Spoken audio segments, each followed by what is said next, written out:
You know what's crazy? Right now, as I'm speaking to you, there are construction crews in the Philippines pouring concrete and laying asphalt in places where literally nobody lives. I'm talking about roads stretching through dense jungles where the only traffic is wild boars and monitor lizards.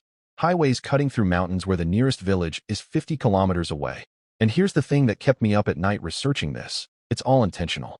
When I first stumbled across this story, I thought it was just another case of government corruption or bureaucratic incompetence. You know, the usual story. Politicians build roads to nowhere, pocket the money, everyone loses. But the deeper I dug into this, the more I realized I was looking at something completely different. Something that actually made me question everything I thought I knew about how countries develop. See, my girlfriend is from the Philippines, and last year when I visited her family in Mindanao, I saw something that didn't make sense. We were driving through this rural area, and suddenly, out of nowhere, there's this pristine 4-lane highway. Perfect asphalt, new road markings, solar-powered streetlights, the works. And I'm looking around, and there's nothing. Just rice fields and coconut trees. Maybe one small sari-sari store every few kilometers. I asked her dad, who is this road for? And he just smiled and said, for the future. At the time, I thought that was just a polite way of saying, I don't know. But that phrase has been haunting me ever since. For the future. Because what I discovered is that the Philippines is engaged in one of the most ambitious and controversial infrastructure experiments in Southeast Asian history, and whether it succeeds or fails could literally determine the fate of over 100 million people. But before we get into the why and the how, I need you to understand what's actually happening on the ground, because the scale of this is absolutely bonkers. We're talking about the Build, Build program, which sounds like something a toddler came up with, but it's actually a 6 trillion peso infrastructure plan. That's over $100 billion. They're building roads, bridges, railways, airports, and seaports in some of the most remote and undeveloped regions of the country. Places where people still use carabaos to plow their fields. Places where some communities don't even have reliable electricity yet. And I know what you're thinking, because it's exactly what I thought. This has to be corruption, right? Some politician's cousin owns a construction company, and they're just funneling money through fake projects. But here's where it gets interesting. International auditors, development banks, even critics of the government have verified that most of these roads are actually being built. The concrete is real. The bridges exist. The money is going where it's supposed to go, mostly. So if it's not corruption, then what is it? Now, before I go any further, I need to tell you something. My mom called me last week, and she said, why are you wasting your time making these videos? You're never going to reach 5,000 subscribers. And honestly, that hurt. But you know what? I told her I'm going to prove her wrong, and I need your help to do it. If you're watching this right now and you find this even remotely interesting, hit that subscribe button. Help me show my mom that stories like this matter, that understanding how the world actually works matters. Because what's happening in the Philippines right now is going to affect global economics, geopolitics, and the lives of millions of people, and almost nobody is talking about it. So please, subscribe, and let's get back to this absolute rabbit hole of a story. Okay, so where were we? Right, roads to nowhere. To understand why the Philippines is doing this, you need to understand a problem that's been strangling the country for decades. It's called the Imperial Manila phenomenon. Imagine if in your country, one city had everything. All the jobs, all the opportunities, all the infrastructure, all the investment. And everywhere else was basically an afterthought. That's the Philippines. Metro Manila, the capital region, has a population of about 13 million people in an area of just 600 square kilometers. That's insane density. And it accounts for nearly 40% of the entire country's GDP. 40%. One region. Meanwhile, you've got entire provinces, beautiful places with natural resources and potential that contribute almost nothing to the economy because they're completely cut off from the modern world. I met this guy online. His name is Carlos. He's from a province called Samar. And he told me that when he was growing up, if you wanted to go to the nearest city to buy anything beyond basic necessities, you had to take a boat because there was no road. A boat. In the 21st century. And the trip would take 6 hours if the weather was good. If there was a storm, you just didn't go. You waited. Could be days, could be weeks. Now imagine you're a farmer in Samar. You grow amazing organic cacao, the kind that chocolate companies in Europe would pay premium prices for. But you can't get it to market. By the time you take a boat to the nearest port, then truck it to Manila, then ship it overseas, it's spoiled or the cost of transport has eaten up all your profit. So you just grow rice instead. Subsistence farming. You're sitting on a gold mine, but you might as well be on a different planet. This is the trap that rural Philippines has been stuck in for generations. No infrastructure means no economic opportunity. No economic opportunity means no tax revenue. No tax revenue means no money to build infrastructure. It's a vicious cycle, and it's been spinning for decades. But here's the thing that made me realize this story is actually brilliant and terrifying at the same time. The Philippine government looked at this problem and said, what if we just break the cycle? What if we build the infrastructure first, even if nobody's there to use it yet, and bet that the opportunities will follow? It's the if you build it, they will come theory, but applied to an entire nation. And it's based on a model that's actually worked before. In China. Now, I know China is a complicated topic, but hear me out. In the 1990s and early 2000s, China built entire cities in the middle of nowhere. Ghost cities, people called them. Critics laughed. They said it was proof that China's economy was a bubble, that the Communist Party was just building things to inflate GDP numbers. And for a while, those critics seemed right. There were apartment buildings with no residents, shopping malls with no shoppers, highways with no cars. But then, slowly, something started happening. Companies moved in because the infrastructure was there. Workers followed because jobs appeared. Within 10 to 15 years, many of those ghost cities became real, thriving urban centers. Not all of them. Some are still empty, but enough of them succeeded that the overall strategy worked. China transformed from a poor agricultural country to the world's second-largest economy in one generation, and infrastructure-first development was a huge part of that. The Philippines looked at that model and thought, why can't we do the same thing? And honestly, it's a fair question. The Philippines has a young, educated population. It has natural resources.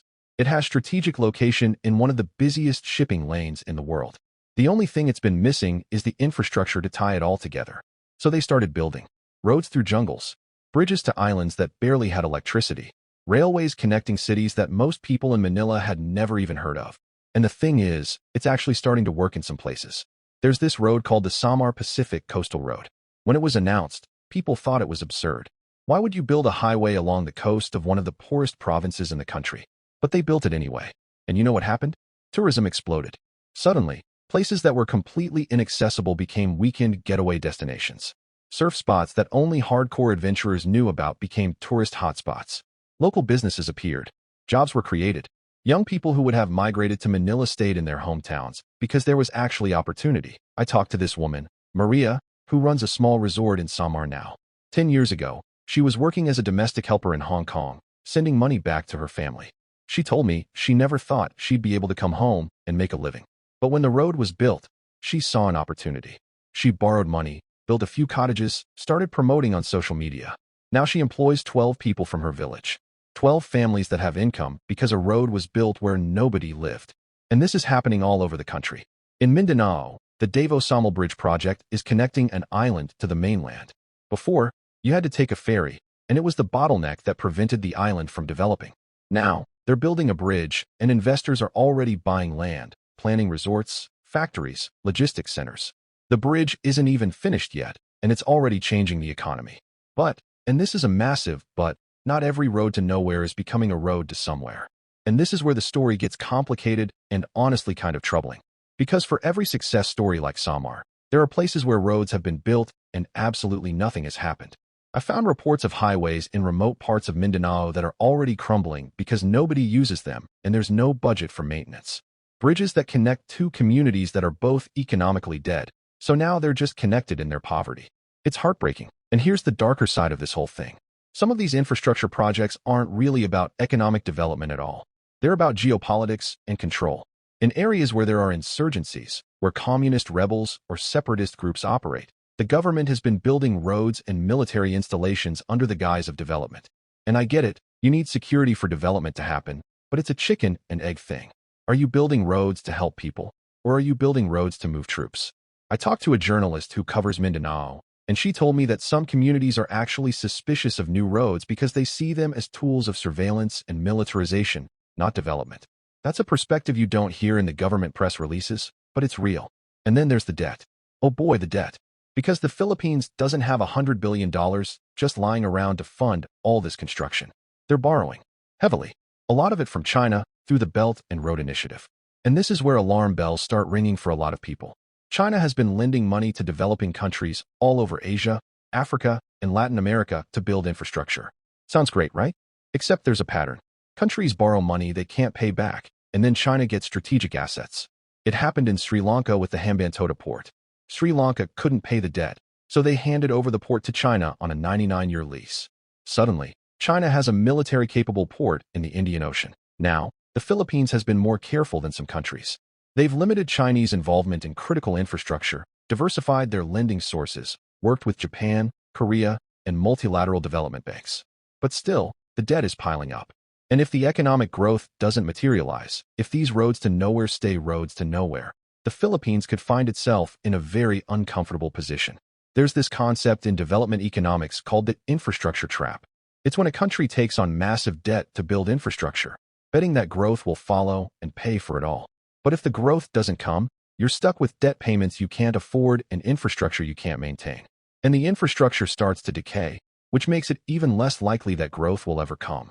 It's another vicious cycle. Some economists I've read argue that the Philippines is walking right into this trap. They say the government is building too much, too fast, without enough planning about what happens after the roads are done. They point to the fact that the Philippines has historically struggled with maintenance. There are roads built in the 90s that are full of potholes now because there's no budget to fix them. What happens when you have 10 times as many roads? But other economists say this is the only way. They argue that you can't wait for perfect conditions to invest in infrastructure. You can't wait until every community is ready, until every financial projection is certain. Because if you wait, you'll wait forever. Sometimes you have to take a risk. Sometimes you have to build a road and hope people find a reason to use it. And honestly, I see both sides. When I was in the Philippines, driving on those empty highways, part of me thought, this is insane. What a waste. But another part of me thought about all the countries that never took the risk, that never invested in themselves, and stayed poor forever. At least the Philippines is trying. At least they're betting on their own future. There's this bridge I visited, the Panguil Bay Bridge. It connects two provinces that were separated by water. Before the bridge, if you wanted to drive from one side to the other, you had to go around the entire bay, like a 7-hour drive. Or take a ferry that was unreliable and dangerous. People died on that ferry route. I'm not exaggerating. There were accidents where dozens of people drowned. They built the bridge, and now the drive is 20 minutes. 20 minutes instead of 7 hours. And I stood on that bridge, and I tried to calculate how much human potential had been wasted over the decades because of that 7-hour gap. How many kids didn't go to college because the university was on the other side of the bay? How many businesses never started because shipping costs were too high? How many families stayed separated because travel was too difficult? And then I thought about all the bridges that haven't been built yet. All the roads that could exist, but don't. All the potential that's still locked away in remote provinces. And I realized that this isn't just an economic story. It's a human story, because at the end of the day, infrastructure is about people. It's about a kid in a remote village having the same opportunities as a kid in Manila.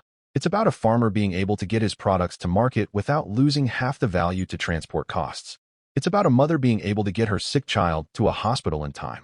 These roads to nowhere, they represent hope. The hope that where you're born doesn't have to determine your entire life. But hope alone doesn't pay debts. Hope alone doesn't maintain roads. And this is the tension at the heart of this whole story.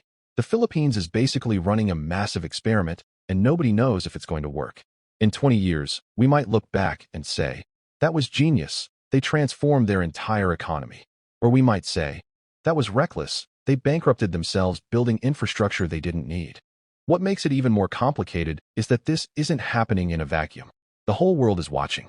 Other developing countries are looking at the Philippines and asking, should we do this too? And global powers, especially the US and China, are paying close attention because whoever helps build the Philippines' infrastructure gains influence in a strategically critical country. The Philippines sits right in the middle of major shipping lanes. It's right next to the South China Sea, which is one of the most contested waters in the world.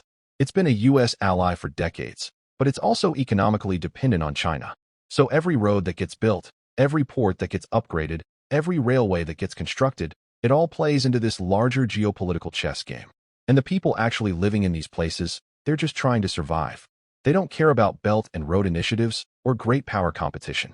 They just want a road that lets them get their kids to school. They want a bridge that doesn't collapse. They want opportunities. I think about Maria, the woman with the resort in Samar. When I asked her if she worried about debt or geopolitics, she laughed. She said, I just know that before the road, I was in Hong Kong cleaning other people's houses. Now I'm home with my family, running my own business. Whatever happens with politics, this road changed my life. And maybe that's the real answer. Maybe it's not about whether every single road succeeds economically. Maybe it's about the fact that trying, actually investing in your own country's potential, is better than just accepting poverty as inevitable. But I don't want to end this on some naive, feel-good note. because the risks are real. The Philippines could genuinely end up in a debt crisis. Some of these roads might never generate economic returns. Corruption could eat up portions of the budget. Environmental damage from construction could harm communities. There are real downsides. What I've come to believe, after going down this rabbit hole for weeks, is that the Philippines is doing something incredibly brave and incredibly risky. They're betting everything on a vision of the future where the entire country, not just Manila, gets to participate in prosperity. And whether that bet pays off will depend on so many factors: global economic conditions, political stability, climate change, whether the next administration continues the program or abandons it. It's the kind of story that doesn't have a clean ending because it's still being written right now. Every day, construction crews are out there pouring concrete in places where nobody lives yet. And maybe nobody ever will. Or maybe, just maybe, those places will become the thriving communities that the Philippines needs to break out of the middle-income trap and become the country it could be. I think what strikes me most about this whole thing is how it challenges our assumptions about development. We're so used to thinking that infrastructure follows demand. You build roads where people already are, where traffic already exists. But the Philippines is flipping that script. They're saying, what if we create the supply first and trust that demand will follow? It's optimistic. Maybe too optimistic. But after visiting and seeing the empty highways and talking to people whose lives have changed because of them, I can't help but hope they're right. Because if they are, it means that geography isn't destiny. It means that being born in a remote province doesn't mean you're doomed to poverty. It means that a country can choose its own future, even if that choice is expensive and uncertain and scary. So yeah, the Philippines is building roads where no one lives. But maybe, just maybe, they're not building roads to nowhere. Maybe they're building roads to a future that doesn't exist yet. And whether you think that's brilliant or insane probably says more about your own worldview than it does about the roads themselves. If you made it this far, thank you for sticking with me on this journey. This story consumed me for weeks, and I genuinely think it's one of the most important development stories happening right now that nobody's really talking about. If you found this valuable, if you learned something, hit that like button and subscribe. Help me prove to my mom that these deep dives matter. And drop a comment letting me know what you think. Is the Philippines being visionary or reckless? I honestly want to know your perspective. Because ultimately, this story isn't just about the Philippines. It's about every developing country facing the same question. Do you wait for perfect conditions that might never come? Or do you take a leap of faith and build the future you want to see? And I don't think there's an easy answer to that question. But I'm glad someone's out there actually trying to find out. Thanks for watching. I'll see you in the next one.